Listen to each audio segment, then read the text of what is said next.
అసలు సుక్క నీళ్లు నిల్వ చేయదంటున్నాం మేము కూడా. ఒక సుక్క నీళ్లు కూడా మేడిగడ్డ బరాజు అంటే లక్ష్మీ బరాజు దగ్గర నీళ్ళు నిల్వ చేయమని అంటలేను నేను. నదిలో సహజంగా ఏ ఫ్లో అయితే పోతుందో ఆ ఫ్లోలోకి వెళ్ళే నీళ్ళు వస్తాయి. ఇది లో లెవెల్ కాబట్టి కన్యపల్లి పంప్ హౌస్ కాబట్టి మేము ఇంచు తిరిగినోళ్ళం. మేము అంటే మీకు చాలా మంది మేము గోదావరి నదిని ఇంచు తిరిగిన వాళ్ళం. మేము ఆడ పడుకున్న వాళ్ళం. మేము సంవత్సరాల తరబడి దీన్ని మొత్తం సర్వే చేసిన వాళ్ళం మేము ఇంజనీర్లతో పాటుగా. దానికి ఇప్పుడు దేవాదుల ఉంది. నేను ఇంతకుముందు చెప్పిన దేవాదులకు బరాజు లేదు. జస్ట్ గోదావరి నీళ్లకు కొంత కాలువ తవ్వుతే మీరు ఎప్పుడైనా వాగులో చూడండి, పర్రెలు తవ్వుతాం మనం. మీకు వ్యవసాయం పర్రెలు తవ్వుకొని బావిలకు నీళ్ళు తెచ్చుకొని అక్కడికి పంపు చేసుకుంటాం. సేమ్ గోదావరిలో కూడా కొంత కాలువలేక తవ్వుతే కన్నెపల్లి పంపులో నీళ్ళు వస్తాయి. ఇన్ని నీళ్ళు లేకపోయినా కూడా ఇప్పుడు ఉన్న పరిస్థితి ఏంటంటే ఈ 90,000 క్యూసెక్ల నీళ్లు ATMs నీళ్లు వచ్చి సహజంగా ఫ్లో అవుతున్నా కూడా కాలువ తవ్వకపోయినా కట్ట వేయకపోయినా సహజంగానే పంపులు మూగుతున్నాయి కాబట్టి అంటున్నాం. మేము బట్టి ఆర్గ్యుమెంట్ ఎట్లా పెడతామండి? నువ్వు ప్రజలకు తెలివి ఉండానే ఆలోచించాలి కదా మీరు. NDSA ఏం చెప్పిందో నేను దాన్ని కాంట్రాక్ట్ చేస్తలేను. మా బీజేపీ ఫిలాసఫీ నేను ఫస్ట్ సెంటెన్స్లో చెప్పిన, మీకు అర్థం కావాలి. అందుకే మీరు తప్పుడు వార్తలు వేసి మీ దేన్ని దానికోసం ఆగం కాకండి. భారతీయ జనతా పార్టీ మొట్టమొదటి ఫిలాసఫీ దేశం ఫస్ట్, నెక్స్ట్ పార్టీ, తర్వాత వ్యక్తి. నేను తెలంగాణ మట్టి బిడ్డను కాబట్టి ఫస్ట్ నాకు తెలంగాణ, తర్వాత నా పార్టీ, తర్వాత నేను.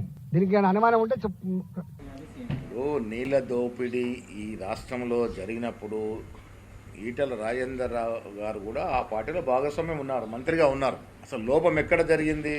కాళేశ్వరం ప్రాజెక్టు ఉదాహరణకు తీసుకుంటే తుమ్మిడి హట్టి వద్ద ప్రాజెక్టు కట్టి ఉంటే కేవలం గ్రావిటీ వల్ల ఈ రాష్ట్రానికి నీళ్ళు అందించే అవకాశం ఉన్నప్పటికీ కూడా అక్కడ కట్టకుండా దిగువచ్చి కాళేశ్వరంలో కట్టినారు. తద్వారా మల్లం సాగర్కి నీళ్లు రావాలంటే 10 సార్లు ఎత్తిపోయాల్సిన అవసరం ఏర్పడింది. అధిక కరెంటు, అధిక వ్యయం, దీనన్నిటి వల్ల ఈ రాష్ట్రం అప్పుల పాలైంది. ఆనాడు ఇవాళ మాట్లాడుతున్నటువంటి హరీష్ రావు గారు గౌరవ ఇరిగేషన్ మంత్రిగా పనిచేసినారు, తర్వాత ఫైనాన్స్ మినిస్టర్గా చేసినారు. అదే ఈటల రాజేందర్ గారు కూడా అక్కడ ఫైనాన్స్ మినిస్టర్గా చేసినారు. ఈ తప్పిదాలన్నీ జరిగినప్పుడు వీరు ఆ ప్రభుత్వంలో భాగస్వామ్యంలో ఉన్నారు. ఇవాళ మాట్లాడుతుంటే మరి బీజేపీలో ఉన్నట్టు ఈటల రాజేందర్ గారు మాట్లాడుతూ ఉంటే టీఆర్ఎస్కి మద్దతు పలికినట్టు కనబడతా ఉంది. ఇప్పుడు వాస్తవాలు గ్రహించుకోవాల్సినటువంటి అవసరం ఉంది. ఇవాళ ప్రజలు వాస్తవాలు గ్రహిస్తూ ఉన్నారు. ఇప్పుడు కూడా మళ్ళీ కొడుకు బయలుదేరాడు. ఆడ నీళ్ళు పోతున్నాయి, ఇక్కడ కన్నెపల్లె పంపులు ఉన్నాయి, మీరు ఎత్తురని. సరే తండ్రి అంటే చదువుకో ఏ లెవెల్లో చదివినో తెలియదు కానీ కొడుకు మళ్ళీ అమెరికాలో చదివినా IT చదివినా అంటాడు. ఇవాళ నేను అడిగేది, ఇవాళ ఒక్కొక్క దాన్ని నేను వివరాలు చెప్పదలుచుకున్నాను. నీళ్లు వారినంత మాత్రాన కళ్ళ ముందల నీళ్లు పోతుంటే ఎత్తనికి రాదు. పారుతున్న నీళ్ళని ఎత్తుకునే అవకాశం ఉంటే బ్యారేజీలు కట్టాల్సిన అవసరమే ఉంది నర్సింగ్. బ్యారేజీలు కట్టిందంటే పరిగెత్తుతున్న నీళ్లను నిలబెట్టాలి, నిలబెట్టిన నీళ్ళని ఎత్తాలి, ఎత్తిన నీళ్ళని తరలించాలి. ఇదే కదా లిఫ్టులు అంటే. పరిగెత్తున్న నీళ్ళని నిలబెట్టాలి, నిలబెట్టిన నీళ్ళని ఎత్తిపోయాలి. స్థూలంగా ఇంతే తెలుగులో. దానికోసమే బ్యారేజీలు కట్టారు. ప్రతి బ్యారేజ్కు వెనకాల ఒక పంప్ హౌస్ కట్టారు. ఆ పంపుల నుంచి లిఫ్ట్ చేసి తీసుకుంటున్నారు. ఇప్పుడు వాటి కథ కూడా చూద్దాం. మేడిగడ్డ బ్యారేజ్ నుంచి మాట్లాడుకుంటుద్దాం. మొదట మేడిగడ్డ, తర్వాత అన్నారం, ఆ తర్వాత సుందిల్ల, ఆ తర్వాత శ్రీపాదెల్లంపల్లి అక్కడ ఉన్నది. ఒక్కసారి మిత్రులను అటువైపు కూడా చూడమని. ఇది మేడిగడ్డ బ్యారేజ్. ఈ మేడిగడ్డ బ్యారేజ్ 89.5 మీటర్ల బెడ్ లెవెల్లో ఉంది. దీని క్రస్ట్ గేట్లు 90 మీటర్ల దగ్గర క్రస్ట్ గేట్లు ఉన్నాయి, 1 మీటర్ పైన. దీని వెనకాల 18.5 కిలోమీటర్ల వెనక్కి ఇక్కడ మీకు లక్ష్మీ పంప్ హౌస్, అదే కన్నెపల్లి పంప్ హౌస్. ఈడ బ్యారేజ్ ఉంటే బ్యారేజ్ నుంచి వెనక్కి 18.5 కిలోమీటర్ల దగ్గర ఇక్కడ మీకు అప్రోచ్ కెనాల్ ద్వారా ఈ నీళ్లను ఇక్కడికి తీసుకొచ్చి కన్నెపల్లి పంప్ హౌస్ నుంచి లిఫ్ట్ చేసి ఈ అన్నారం బ్యారేజ్కి యూతలు పోయాలి. ఇక్కడ చెప్తా మీకు, వాళ్ళ ఇష్టం, కెమెరా అవసరం లేదు, జస్ట్ వీళ్ళ అండర్స్టాండింగ్ కోసం. సో ఇక్కడ ఇది ఈడ 89.5 మీటర్ల బెడ్ లెవెల్ ఉంటే క్రస్ట్ గేట్లు ఇంకొక మీటర్ పైన ఉన్నాయి. ఈడ ఈ పంపులు పనిచేయాలంటే ఈడ 93.5 మీటర్ల లెవెల్ వరకు నీళ్లు నింపి పెట్టాలి. ఇట్లా ఉరుకుతున్న నీళ్ళు, ప్రాణహిత నుంచి ఇటు నుంచి వచ్చిన నీళ్ళు ఇట్లా పోతున్నాయి కదా, నీళ్లు ఉరుకుతున్నాయి కాబట్టి నీళ్లు 60,000 క్యూసెక్లు 70,000 క్యూసెక్లు పోతున్నాయి. దీన్ని గుంజుకోనికి పంప్ హౌస్ పనిచేయదు. ఈడ మినిమం లెవెల్ 93.5 మీటర్ల లెవెల్లో ఈడ గేట్లు దించి ఆపితే అప్పుడు ఈ పంపులతో లిఫ్ట్ చేయడానికి ఉంటుంది. అంటే దాదాపుగా మేడిగడ్డ బ్యారేజ్ వెనకాల 5 టీఎంసీల నీళ్లను మనం నిల్వ చేయగలిగినప్పుడే ఈ పంపులు ఎత్తాలి. కన్నెపల్లి పంపులు ఎత్తి మీరు పోయాల్సింది అన్నారం బ్యారేజ్ దగ్గర. ఈ అన్నారం బ్యారేజ్లో నీళ్లు ఈడెత్తి పోస్తే ఈ గేట్లు దించడానికి కూడా లేదు. గేట్లు దించినట్టు కొట్టుకుపోతాయని ఆదేశాలు ఇచ్చారు. ఈ గేట్లు దించకుండా కన్నెపల్లి పంప్ హౌస్లో వెళ్ళి అన్నారం దగ్గర నీళ్ళు వస్తే నీళ్ళు ఎక్కడికి పోతాయి చారి గారు? తిరిగి మళ్ళీ కన్నెపల్లికే వస్తాయి. అంటే ఈడ గోల్గా అంటే ఏమంటారు గాన్గెద్దు తిరిగినట్టు తిరగాలనా? మా సూచన ఆధారంగానే డైరెక్ట్ తీసుకుపోవడాన్ని మార్చి వరుస బ్యారేజీలు కట్టి ఎల్లంపల్లికి తీసుకుపోతున్నారు అని ఇంత స్పష్టంగా చెప్తే రిటైర్డ్ ఇంజనీర్లు కట్టొద్దన్నారు మేడిగడ్డ దగ్గర, నాట్ ఫీజిబుల్ అంటే ఒక అబద్ధాన్ని 100 సార్లు వెళ్ళవేస్తే నిజమైద్దా రేవంత్ రెడ్డి గారు? వాళ్ళు ఇంత స్పష్టంగా ఇది అఫిడవిట్, ఇది ఉత్తగా రాసిచ్చిన కాగితం కాదు. జస్టిస్ ఘోష్ కమిషన్ కు నోటరైజ్డ్ అఫిడవిట్ ఇచ్చింది రిటైర్డ్ ఇంజనీర్లు. దీన్ని కూడా నువ్వు మాట్లాడితే ఇది పచ్చి అబద్ధం కాదా రేవంత్ రెడ్డి గారు? ఇక వాళ్ళు పాపం ఉన్న విషయం బయట పెడితే జైల్లో పెడతా, మిమ్మల్ని లోపలేస్తా అంటే నీకేం ప్రాబ్లం అవుతుంది? ఇవాళ రిటైర్డ్ ఇంజనీర్లు చెప్పినట్టు మోటార్లు ఆన్ చేసిన, తెలంగాణ ఇరిగేషన్ ఇంజనీర్లు డిపార్ట్మెంట్ పనిచేస్తున్న ఇంజనీర్లు చెప్పినట్టు మోటార్లు ఆన్ చేసిన, ఇంతకాలం కాంగ్రెస్ పార్టీ చేసినటువంటి దుష్ప్రచారం అంతా ఉత్తదే అని తేలిపోతామని, ప్రజల ముందు మేము ఇంతకాలం చల్లిన బురద చేసిన దుష్ప్రచారము తెలిసిపోతుంది అనేటువంటి దాంతో ఈగోలకు పోయి జిద్దుకు పోయి మీరు ఇలా నీళ్ళు ఇవ్వకుండా అడ్డుపడతా ఉన్నారు. ఇంకొక మాట ముఖ్యమంత్రి గారు, ఇక రైతులు యూరియా వస్తలేరు అన్నది మర్చిపోవాలి, బోనస్ ఇస్తలేరు అన్నది మర్చిపోవాలి, అప్పుడో ఇప్పుడో రైతు బంధు వేస్తున్నారన్న విషయం మర్చిపోవాలి. కాబట్టి కాళేశ్వరం ఇష్యూ తీసుకొచ్చి ముంగట పెట్టి దాన్ని డైవర్ట్ చేసే ప్రయత్నం చేశారు. నిన్న పెద్ద ఎత్తున పవర్ పాయింట్ ప్రజెంటేషన్ ఇచ్చారు నిన్ననో మొన్ననో ముఖ్యమంత్రి గారు, కాళేశ్వరం ఇట్లయింది అట్లయిందని. నిజంగా కూడా నేను ఇవాళ కూడా చెప్తున్నా, సాధికారికంగా చెప్తా ఉన్నా, మన ముఖ్యమంత్రి గారికి ఆఫీసర్లు చెప్పింది చెప్తారు తప్పితే నీటి మీద అవగాహన ఉన్నట్టు నాకు అనిపిస్తలేదు. ఎస్, నేను ఛాలెంజ్ చేసి అవును, ఇవాళ ఇరిగేషన్ మంత్రి గారు మాట్లాడతారా, ముఖ్యమంత్రి గారు మాట్లాడతారా? కన్నెపల్లి పంప్ హౌస్ ద్వారా మేడిగడ్డ బ్యారేజ్తో సంబంధం లేకుండా కరెక్ట్ ఒక 1/2 కిలోమీటర్ చిన్న రాక్ గోడ కడితే, రాళ్ళ గోడ కడితే డైరెక్ట్గా నీళ్లు అన్నారం పోతాయి, సుందిలా పోతాయి, అక్కడ నుంచి ఎల్లంపల్లికి పోతాయి, అక్కడ నుంచి మిడ్మానేర్కి పోతాయి, మిడ్మానేర్ నుంచి ఎస్ఆర్ఎస్పీకి పోతాయి, పునరుజ్జీవన పథకానికి పోయేటి అవి అటు పోతాయి, మా నిజాం సాగరు, మా మల్లన్న సాగరు, కొండపోచమ్మ సాగరు వాటన్నిటికి వచ్చేటి అవి వస్తాయి, నల్గొండ దాకా కాకతీయ కెనాల్ల నీళ్లతోని టోటల్ ఒక 30 lakh వాటికి కూడా వాటర్ పంపించేటటువంటి అవకాశం ఉంటుంది. కానీ కేవలం అవగాహన రాహిత్యంతో, అహంకారంతో, అవినీతి మరకలు పాత గవర్నమెంట్ మీద వేయాలన్నటువంటి దుగ్ధతోని ఇంతమంది రైతులు ఇన్ని లక్షల ఎకరాలను ఎండబెడతా ఉన్నారు ముఖ్యమంత్రి గారు. ఇది కరెక్ట్ కాదు.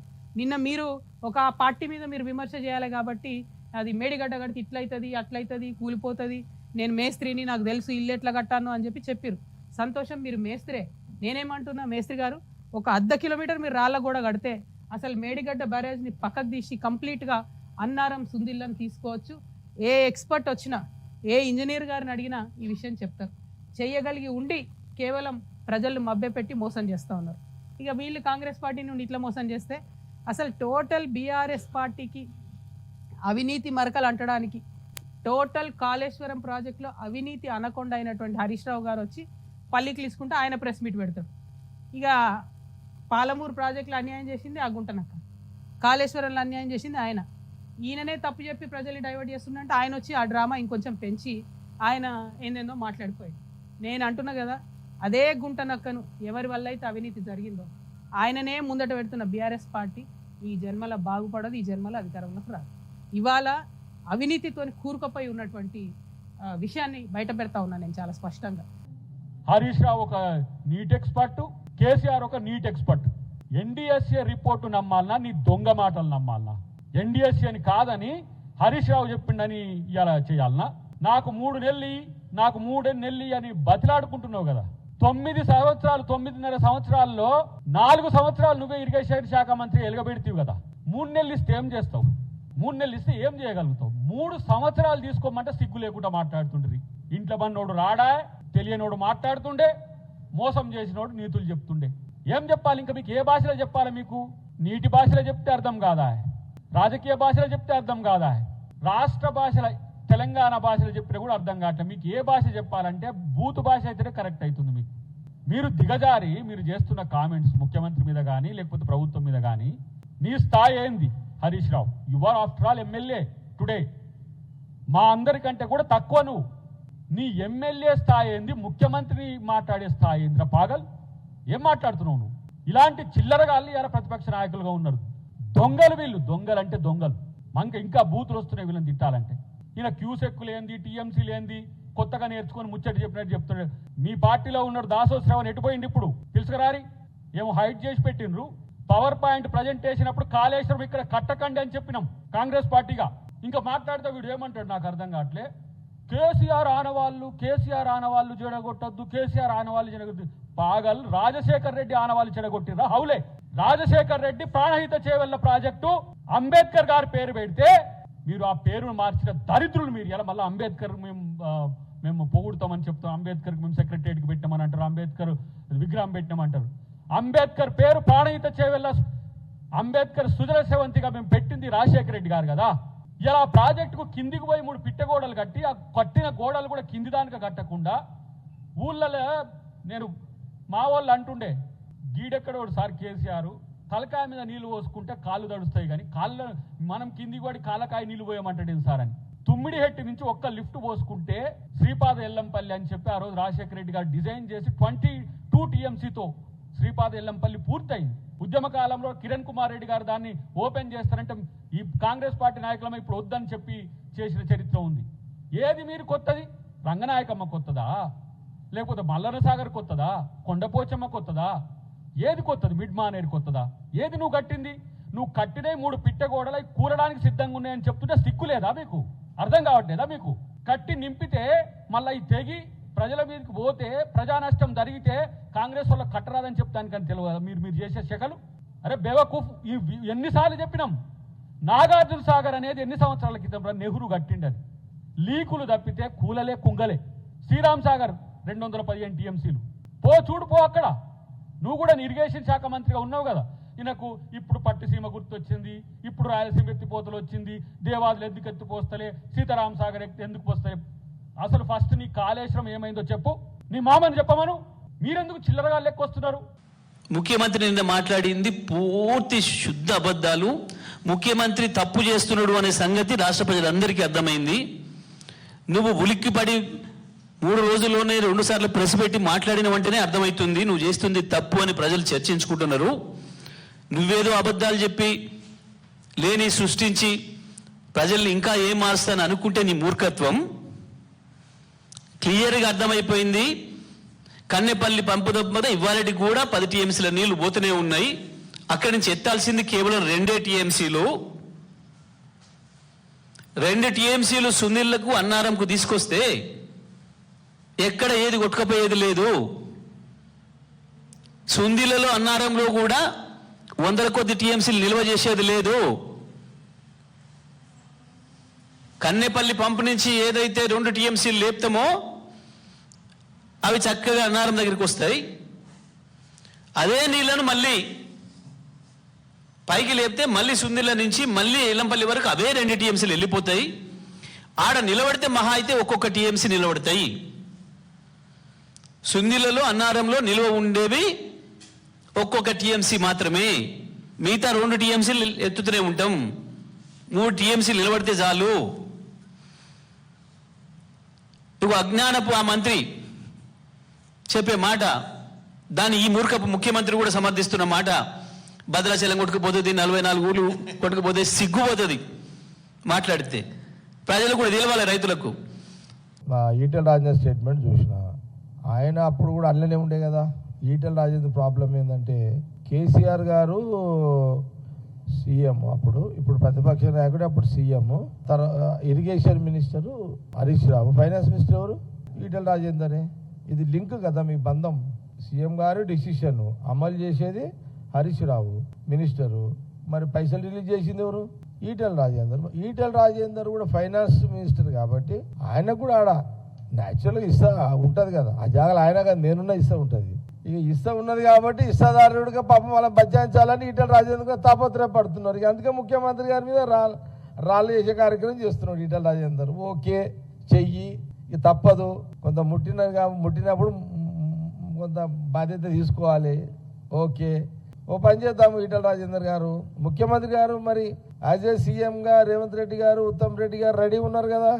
నువ్వు బీజేపీలో కీలక ఎంపీవి, కేసీఆర్ గారు మనం పాతోళ్ళమే, అర్థమైంది కదా, పాతోళ్ళమే. ఫైనాన్స్ మినిస్టర్ ఉంటేవి, మరి నువ్వే సెంట్రల్ ఇరిగేషన్ మినిస్టర్ తోటి మాట్లాడి అటు కేసీఆర్ గారిని, ఇటు హరీష్ రావు గారిని, ఇటు ముఖ్యమంత్రి రేవంత్ రెడ్డి గారు రెడీ ఉన్నారు, ఇటు ఉత్తమ్ రెడ్డి గారు రెడీ ఉన్నారు కాబట్టి నువ్వే లీడ్ చేసి ఢిల్లీలో సెంట్రల్ మినిస్టర్ గారితో మాట్లాడి ఇరిగేషన్ మాట్లాడి ఒక మీటింగ్, నేషనల్ డే సేఫ్టీ అధికారులతోటి సెంట్రల్ మినిస్టర్ దగ్గర ఒక మీటింగ్ ఏర్పాటు చేయి.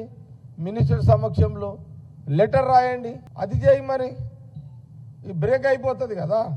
ముఖ్యమంత్రి గారు పాపం ఆయన వడుతూనే ఉన్నాడు, మీరేమో సపోర్ట్ చేస్తలేరు. ఎంతదాకా కోరమంటారు ఇంకా. ఇదంతా ఈటెల రాజేందర్ గారు మీరు కూడా ఈ పని చేస్తే బాగుంటుంది.